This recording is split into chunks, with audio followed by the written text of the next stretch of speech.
timing was really good. No. Hey, y'all. Welcome to Cross Politic on the midweek fix, the last one without Chocolate Knox. Ever. Yes. Ever. I want to go back to my seat. We hereby promise. Yeah, ever. Knox. Especially if our club memberships continue to grow. As they have been. Yeah. Thank you guys very much. Before I actually get into some of the plugs and everything, I want to make sure that you guys are praying for Pastor Jacob Rayom. Yes. In Canada. Ontario. They today were held in contempt of court, I think is what they called it, and they're going to be sentenced in February. For worshiping Jesus on Sunday. For going to church on Sunday. In their building. But he also emailed me and said the last church service they had tons of people came. He said there's people that I think became Christians in that service. The gospel went out. Praise God. Yeah, I mean, but this is how it happens. This is how God wants it to happen and everything. Yeah. So I mean, this is why God gives trouble to his church. That's so right, so that we can proclaim the gospel and people come and they hear. I learned this lesson open air preaching years ago. And you think, oh no, somebody's yelling at me, someone's cussing at me. Yeah. And then you begin to preach the gospel to them and share the gospel with them, and the crowd just comes. Right. And so be praying for Pastor Jacob Rayom. There's also other churches. I know there's a Calvary Chapel down in San Jose. They're fixing that's been standing. I think they've been meeting in person for weeks now. Over $1 million in fines. Yep. I know there are other faithful churches and pastors that are standing as well. Pray for them to preach the gospel faithfully in the middle of this persecution. And imagine if every church was open. They couldn't arrest everybody. Right. They couldn't hold everybody in contempt. They're hoping that we only manage it. They hope that we just do it in ones and twos. That's right. But if we do it in thousands, if we obey God together, they can't stop it. Our first subscription is going to be mailed out on March 1st. So make sure you guys Fight Laugh Feast magazine. Fight Laugh Feast magazine. Make sure you sign up so you can get into that first magazine for the quarter. After that, you just get I just into finished my article this morning, actually. I finished mine last night. True Confessions, because there's a deadline this week. There's deadlines.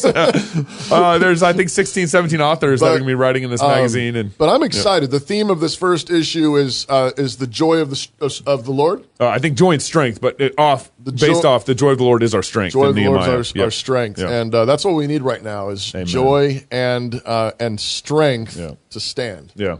And, of course, South Dakota. Yeah. Join us in South Dakota. Join us at our rally. April, I need to correct you on one thing. First, April 29th through May 1st, that's our South Dakota rally. Yeah. Our Tennessee conference is October 14th through 16th. You keep seeing 1st through 3rd in daily news notes. I did, because that was what was on the website. Yeah, but that was old. Actually, I stopped saying it about a week ago. Okay. Because I caught myself, and I started saying sometime in October. Because I can't remember the dates. Because I couldn't find the dates on the website. Well, anyways, don't worry about October right now. Join us in South Dakota. I hope we have a number of Canadians that want to come down. I'd love for them to come down. I'd love for Pastor Jacob Rayom to come down and all that stuff. If he's out of the pen, out of CB4, would love to see you guys in South Dakota. So sign up now. Tickets are going fast. We're really excited to be out in South Dakota. FLFnetwork.com/rally. Steve Days, Pastor Wilson, Pastor Toby, President Merkel, and then I got a couple other. I got two negotiations, three. I got three negotiations I'm still working on. We're working on for that. All right, all right. So this show is about the government telling the truth, and right? No, it's about incompetent government kills people. There we go. Incompetent government kills people. Over the last 3 months, I keep having people reach out or email me or on social media ask me, hey, where was that show that you guys did where you showed all the states that had mandates? Mask mandate. July 15th. And then the spike. Right. Yeah. And mask mandate, spike. And so and then here's the national statistics here in the US. Okay, you can see the spike is all the way here in I think December, November, January. December, January. Yeah. Kind of flu season, typical flu season. Right. And so we want to hopefully maybe this show can be kind of a place marker for some of this stuff. But first, the WHO back in we've done this before, but this is with WHO. The WHO back in I think it's February. Okay. Was saying, well, let me just roll the clip here. WHO only recommends the use of masks in specific cases. Oh. If you have cough, fever, and difficulty breathing, you should wear a mask and seek medical care. Okay. If you do not have these symptoms, you do not have to wear masks. Okay. Because there is no evidence that they protect people who are not sick. There you go. Oh. No evidence. No evidence. No evidence. She didn't say there's little evidence. She said no. No evidence that they help people who are not sick. And then That's from the World Health Organization. which Trump pulled out of, and now Biden's getting back into. So does that mean that he's going to agree with her? Biden's paying for her salary. This is March 9th. If you do not have any respiratory symptoms such as fever, cough, or runny nose, Dr. you do Baller. not need to wear a medical mask like this one. Mask alone can give you a false feeling of protection and can even be a source of infection when not used correctly.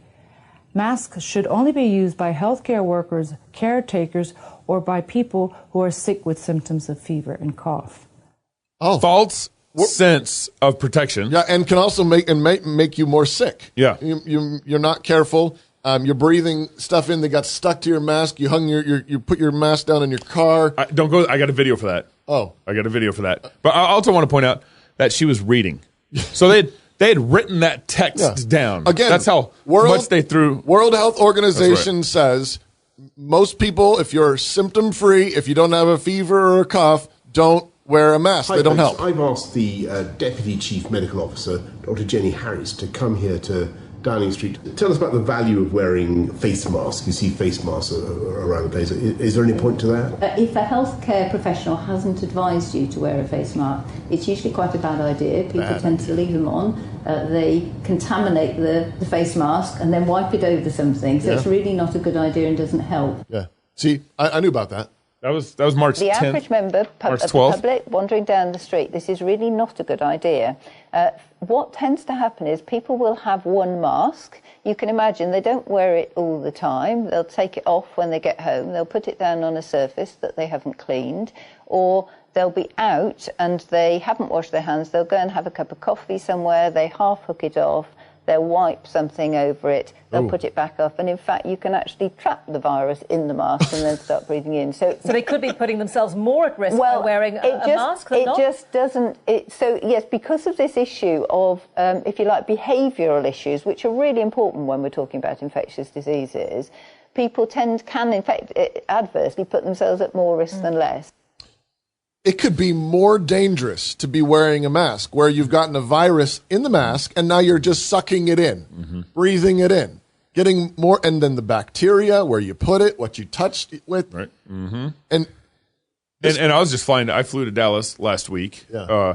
and that's exactly what happens. You have they make you wear a mask in the plane, Right. and then everyone takes their mask off to eat, drink, Right. whatever. They put the mask Put it back back on. People are constantly Adjusting it. It's itchy, whatever. Yeah. And me and my mom we weren't wearing in the airport. They can't really enforce it. It's kind of hard to enforce the mask. So we'd be walking around in the airport with no mask on, and two like punk kids walk past me and my mom and call us maskless assholes. Yeah. I'm like, serious. I'm like, Yeah. Come on, coward. That was in Texas? That was in Texas. That was in DFW Airport. Gabe, do you want to just apologize on behalf of Texas? Oh, man. I'm for all of us? I'm embarrassed of Texas. Deep in the heart of Texas. Knox, where are you? Where's our stinger? We don't have a button to push. So then there's this. This is April Fool's Day. Is it? April Fool's Day 2020. Hilarious. There's a little report I got for you guys. Healthy people are being warned against using face masks to protect themselves against the virus. As Justine Conway explains, experts fear incorrect use could lead to more infection. It's becoming commonplace. On the streets and in supermarkets, people are increasingly wearing face masks, just as a precaution. The state government's advice on wearing face masks is in line with the World Health Organization. Under its guidelines, masks should only be worn if you have a cough, fever and difficulty breathing. WHO said or that. if you are healthy and taking care of someone with these symptoms and or someone with a confirmed case of COVID-19. When you look at some of the masks people are wearing, you can see there is a huge range of products out there. And while they may offer some sense of security, experts warn if you wear a mask the wrong way, it could actually make you sick.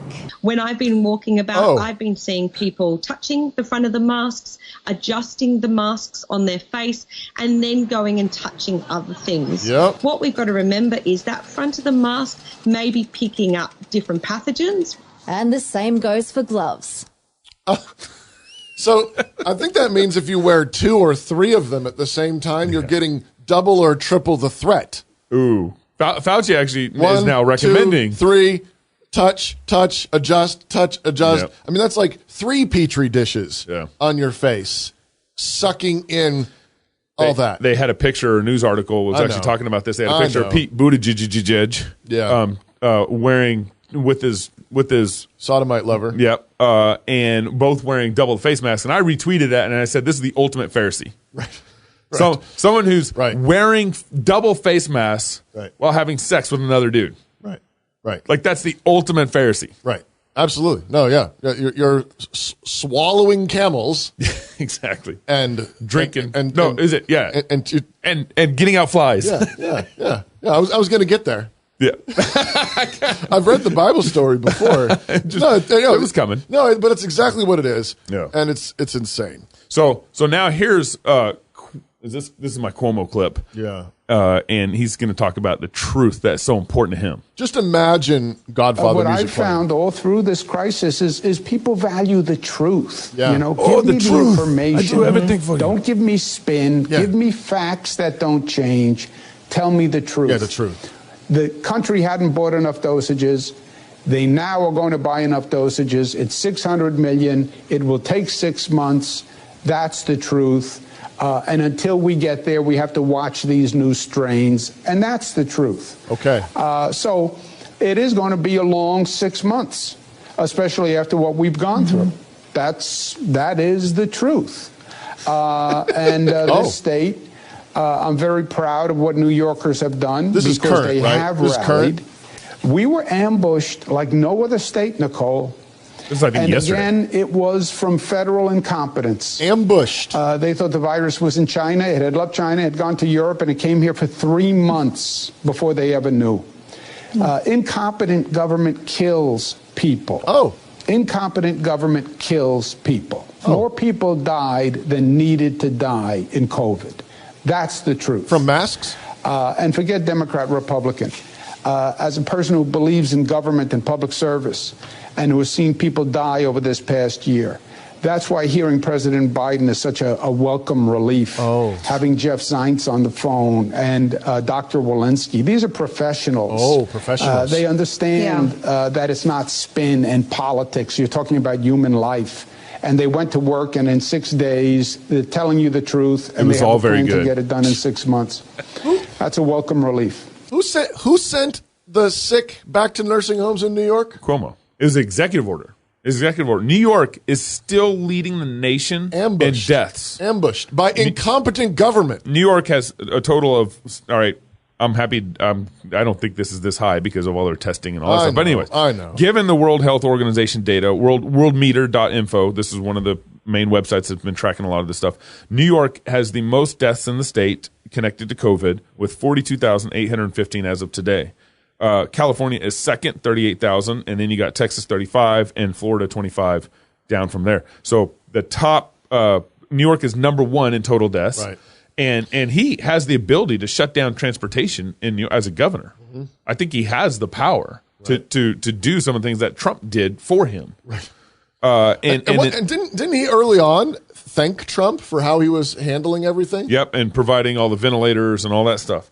The other thing to point out here, he's talking about federal incompetence, and he said they didn't buy enough vaccines. One of the lies that's been going around is actually day one when Biden got in office. Both him and the press secretary, his press secretary, what's her name? Sachi or Saki or something. Her last name Saki. They're both saying that when they just found out that they had no plan handed to them for distributing the vaccine, and whatever you think about the vaccine, just think about the facts here. They are the day President Biden was sworn in, they were doing about up to 1 million vaccines a day at that point. Okay. So, you kind of ramp up the vaccines. And Trump, part of one of his 100-day promises is he's going to vaccinate 100 million people in that 100 days. Okay. And so he's saying, well, we got to get up there. We got to get a plan to do this. Well, they're already doing 1 million vaccinations a day for 100 days. That's 100 million. So he's not promising really anything that's not already being done. Right.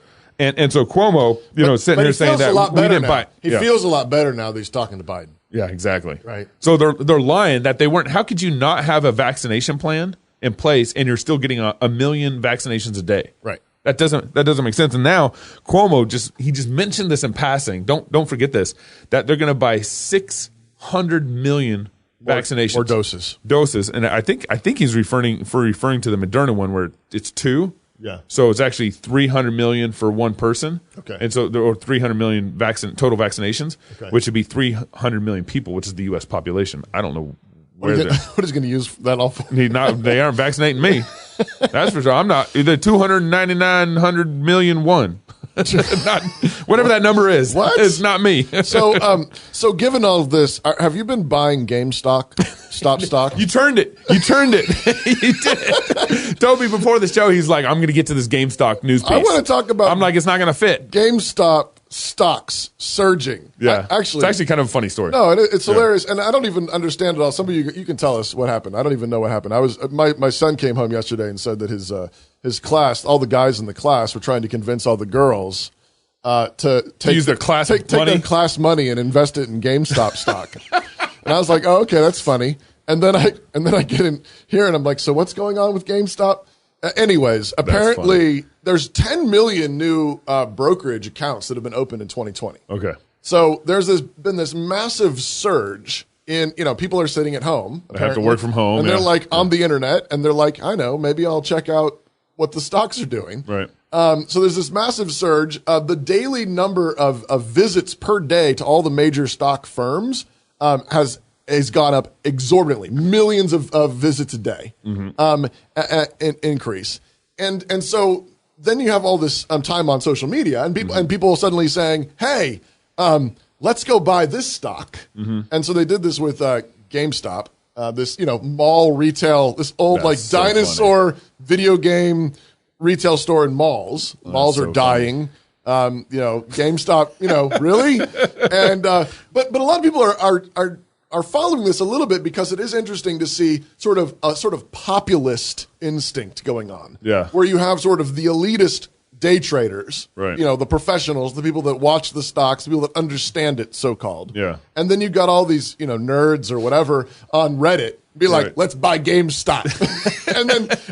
and then stock prices surge from $40 to like $130, something like this. Wow. Over a few days. So a bunch of people are it's time to cash out if you're an old legacy. Well, a bunch of people are saying that it's going to crash. Yeah, it is. And so there's going to be a bunch of people that just sell off. Right. But nevertheless, the thing that's interesting to me, this goes back to actually what we started, and it actually fits with the theme of the show, is that government, the idea of elitists running things is terrible. Yeah. Cuomo's right. Incompetent government kills people. Yeah. And Cuomo's one of them. Yep. He's one of the incompetent governors killing people. Signing executive orders. You've seen the specialists, the elites from WHO who don't know what they think about face masks. Yep. Now you get, accosted in the airport, even in Dallas, Texas, if you're not wearing your masks. What we need are people, the masses, the common people, reading their Bible, going to church, loving their families, building businesses, and doing what's right. We need millions of people doing that. Right. Okay, that's a sort of Christian populist movement. And yes, we will need leaders, but they need to be people who are responsive to the people, responsive to the facts, fundamentally responsive to God. Right. Amen. I just noticed that we haven't been recording our audio, so I don't know if this is going to go on podcast. We'll just grab it from Facebook. Neil can figure it out. He can do it. He's magic. Until Knox gets back, love God, love your neighbor. With all your heart. Baptize your babies. Till Sunday.